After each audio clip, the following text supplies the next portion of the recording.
ওহ কি গাড়িয়াল ভাই, কত রব আমি পন্থের দিকে চায়ারে।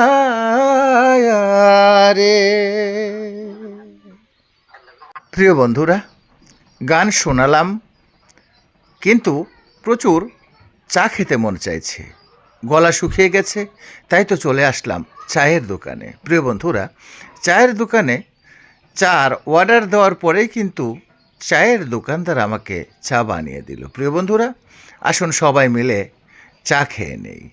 কারণ প্রাণপ্রিয় বন্ধুরা, আজকে এই চা খাওয়ার পরে কিন্তু যেতে হবে আমাদের মাঠে। চলন বিলে যদি জমি মাপা শুরু হয়, সে যেন আর দৌড়ের কোনো শেষ নেই। তার কারণ আমাদের জমিগুলো মাপতে হলে অনেকটা দৌড়দৌড়ি করতে হয় বন্ধুরা।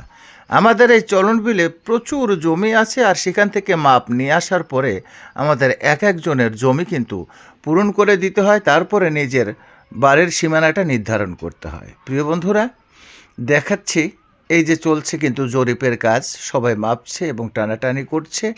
এভাবেই চলছে আমাদের উত্তরবঙ্গের জীবন। প্রিয় বন্ধুরা, একটু দেখানোর চেষ্টা করলাম। আপনাদের সঙ্গে ছিলাম আমি, উত্তরবঙ্গের দাদুভাই মোহাম্মদ আলম কাজী। প্রাণপ্রিয় বন্ধুরা, দেখা হবে আর একটা ভিডিওতে। আল্লাহ হাফেজ।